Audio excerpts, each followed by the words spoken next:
बंटवारे में ज्यादा विश्वास करती है। इस देश को बराबर कर हो जाएगा ये बंटवारा ही बंटवारा में।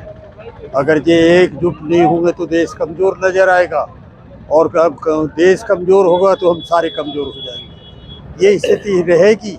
और ये वोट के बारे में चाहे जो कर बैठते हैं, इसलिए वहाँ तक कि कहिए कि आतंकवाद जो फैलता जा रहा है उनको मजबूती से मुकाबला करना चाहिए और आदमियों को बचाना चाहिए। ये स्थिति आज बढ़ती जा रही है, वरना ये कहिए कि फौज भी हाथ उठाना शुरू कर देगी जहाँ था। इसलिए साथियों, सबों से यही अनुरोध है कि हम सारे एकजुट होकर के इस देश को मजबूत रखें, और इस देश की मजबूती हमारी खुदियों की मजबूती रहेगी। अगर ये भी कमज़ोर होगा तो हम पहले कमज़ोर होंगे। इसलिए अपने को सोच समझ करके इस देश के मजबूती में सबों का हाथ रहना चाहिए, यही कहना चाहते हैं। हमारे सामने आइए और देश के सामने आइए, यानी हमारे संरक्षक ही वो मारे जा रहे हैं बुरी तरह से, और उनकी तरफ ध्यान नहीं दिया जा रहा है। हालत ये बढ़ती जा रही है। हमारे यहाँ के क्षेत्र का तो आप लोग एक एक आदमी जानता है कि भाईचारा कितना गाढ़ा था। सन 47 की बात बताते हैं, हम छोटे थे, लेकिन जब मेवात की अगर जे कोई आती थी तो वो सारा जाट का या वो दूसरा का वह सारे खड़े हो जाते थे, कोई नहीं करेगा या कोई। और जब हिंदुओं की बात आती थी तब सारा मेवात आकर के खड़ा हो जाता था कि हम हैं एक, इसलिए वापस जाओ। यानी उस टाइम भी झगड़ा नहीं होने दिया, आपस में नहीं टकराने दिया, एक दूसरे के साथ रहे। और बहुत से टाइम में अगर ये कोई ज़्यादा थी तो बच्चों तगाए तक हमारी हवेलियों में बैठ जाते थे। अगर ये वहाँ भी कोई बात आती तो परली साइड में चले जाते। ये स्थिति रही है, इतना घनिष्ठ ये कहिए कि कोई नहीं रख सकता जो हमारे क्षेत्र में रहा है। हम तो अधिकतर ये कहो कि मेवात तो कहलाती है, लेकिन पूरे हिंदू हैं ये तो अधिकतर, थोड़ा घना अभी है, नहीं तो सारे तो त्योहार में तो सामान ले जाते हैं बच्चों के लिए और घर के लिए। और किसान तो कोई अपना हल चला देता था, लेकिन ये एक आती थी ना, वो कौन सी वो है, उसको पशु को नहीं हल चलाने देते थे, कहीं से भी घी ला करके देते थे। ये स्थिति रही है। आज ये जो बना रहे हैं देश को बर्बाद करने पे तुले हुए हैं, ये देश को कमजोर करते हुए जा रहे हैं और कहलाते हैं कि हम तो देश के सुरक्षित करने जा रहे हैं। लेकिन आप रात दिन आपने देखा होगा कुछ न कुछ परिवर्तन होते आ रहे हैं।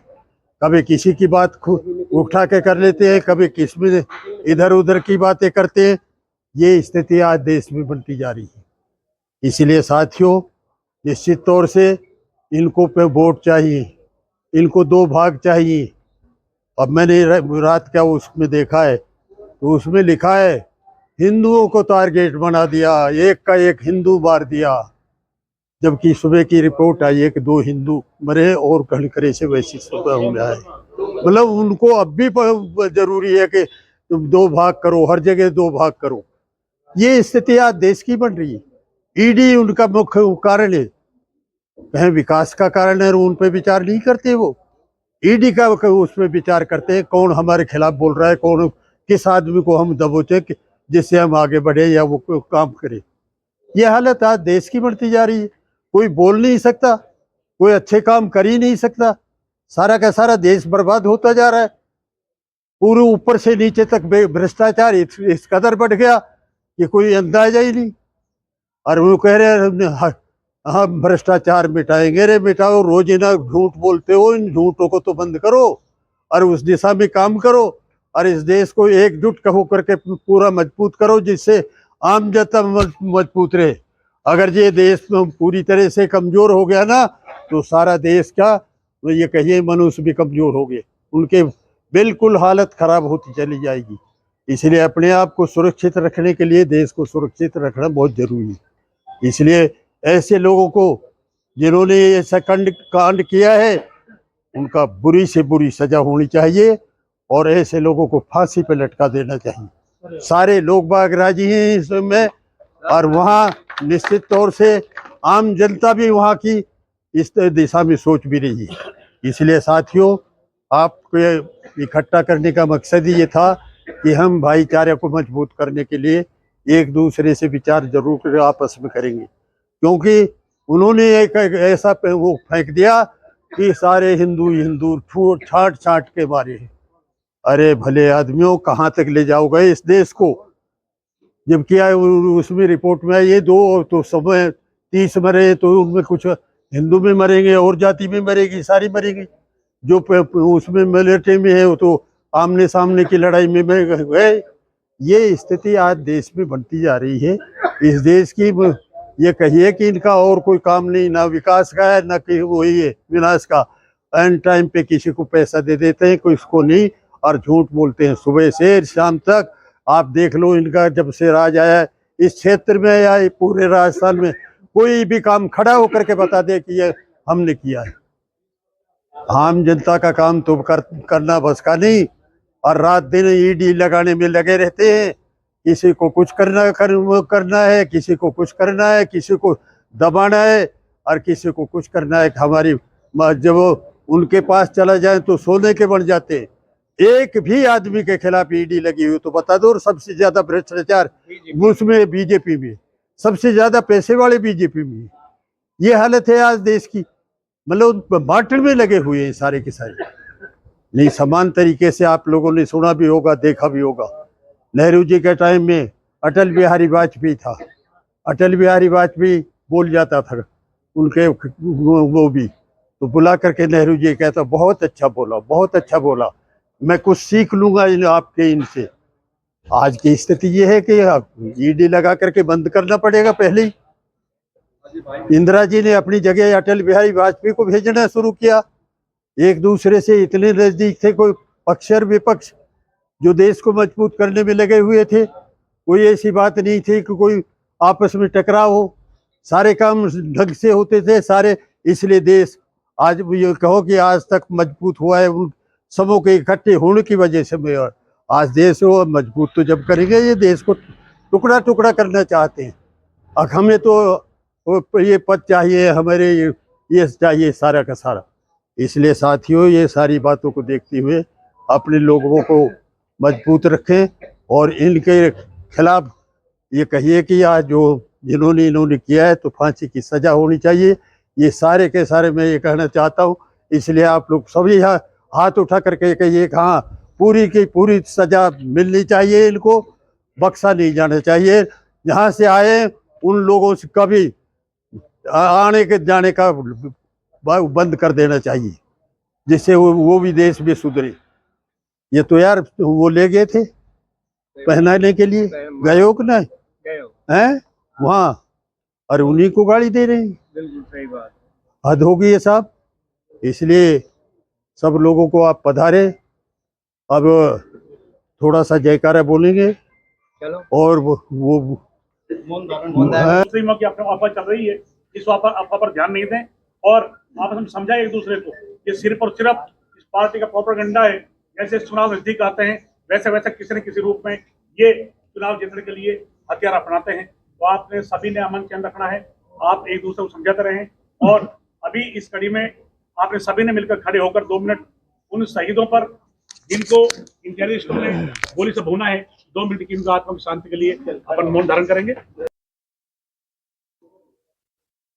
भारत माता की जय। पाकिस्तान मुर्दाबाद, पाकिस्तान मुर्दाबाद, आतंकवाद मुर्दाबाद, खत्म करो आतंकवाद, खत्म करो आतंकवाद, खत्म करो। भारत माता की जय, भारत माता की जय। टारगेट नहीं बल्कि भारतीयों पे लगातार टारगेट हो रहे हैं, चाहे पुलवामा हो चाहे पहलगाम हो, टारगेट भारतीयों को किया जा रहा है। ये बात गलत कहना है कि केवल हिंदुओं को टारगेट कर रहा है। ये तो आप ये समझ लीजिए पाकिस्तान और आतंकवाद भारतीयों को तोड़ने की कोशिश कर रहे हैं, भारतीयों के टुकड़े करने की कोशिश कर रहे हैं, लेकिन भारतीयों के टुकड़े नहीं हो सकते।